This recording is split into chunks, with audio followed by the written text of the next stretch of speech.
السلام علیکم ورحمۃ اللہ وبرکاتہ۔ حامدا و مصلیا اما بعد۔ محترم حضرات، ناظرین کرام، آقائے نامدار تاجدار بطحہ محمد مصطفیٰ صلی اللہ علیہ وسلم نے ارشاد فرمایا، الدعاء مخ العبادہ، دعا عبادت کا مغز ہے۔ اس حدیث پاک کے راوی حضرت انس بن مالک رضی اللہ تعالی عنہ ہیں۔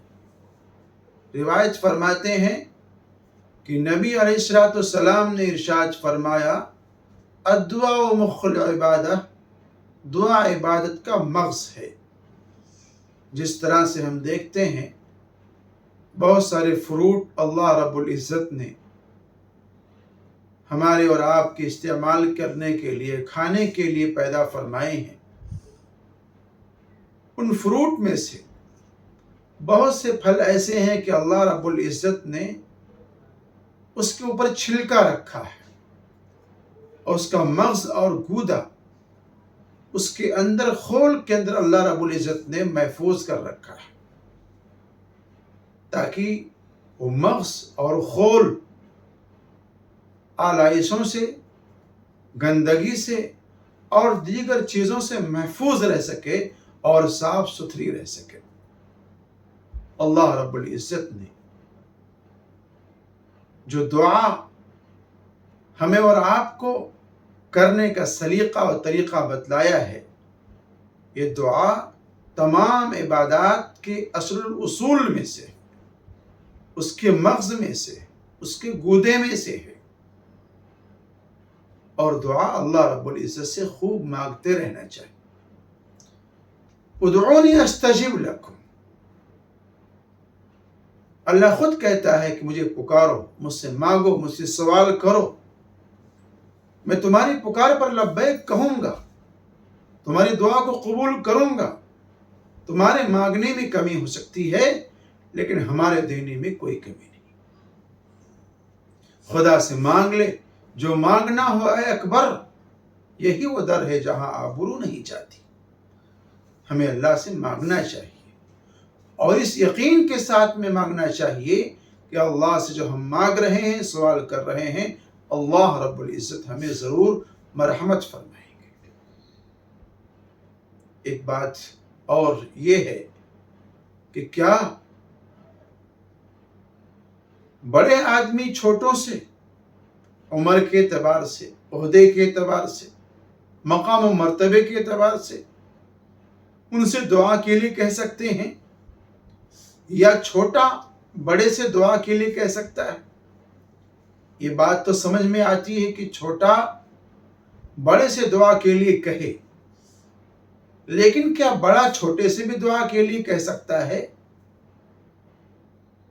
ابو داؤد شریف میں ایک روایت ہے، سیدنا عمر بن خطاب رضی اللہ تعالی عنہ کا خود عمل ہے ان کا۔ وہ فرماتے ہیں کہ ایک مرتبہ میں عمرہ کرنے کے لیے جانا چاہ رہا تھا، آپ علیہ السلام کی خدمت میں حاضر ہوا کہ آپ سے اجازت لے لوں، آپ سے پوچھ لوں، معلوم کر لوں۔ تو نبی علیہ السلام نے بخوشی اجازت دے دی کہ ٹھیک ہے، تم عمرہ کرنے کے لیے جا سکتے ہو۔ ساتھ ہی ساتھ نبی علیہ السلام نے ارشاد فرمایا کہ میرے چھوٹے بھائی، مجھے بھی اپنی دعاؤں میں یاد رکھنا۔ سیدنا عمر بن خطاب رضی اللہ تعالی عنہ ارشاد فرماتے ہیں کہ نبی علیہ السلام کا یہ کہنا کہ میرے چھوٹے بھائی، مجھے بھی اپنی دعاؤں میں یاد رکھنا، کہ میرے لیے اتنی سعادت کی بات تھی کہ دنیا و ما فیہا اور تمام چیزیں اس کے سامنے میرے لیے ہیج تھی اور بیکار تھی۔ اس عمل سے، اس روایت سے یہ ثابت ہوتا ہے کہ بڑا آدمی چھوٹے سے بھی دعا کی درخواست کر سکتا ہے، اور چھوٹا آدمی اپنے بڑے کے لیے دعا کر سکتا ہے۔ اللہ کی بارگاہ میں چھوٹے آدمی کے بڑے آدمی کے تعلق سے بھی دعا قبول ہوتی ہے۔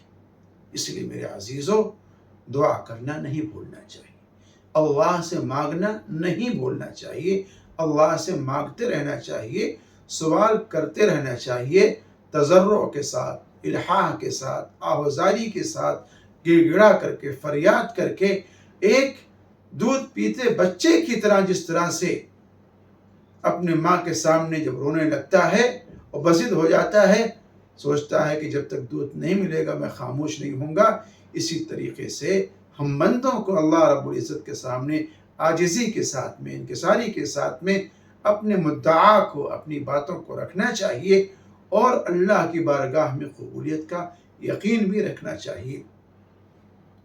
یا زندہ صحبت باقی، وما توفیق الا باللہ۔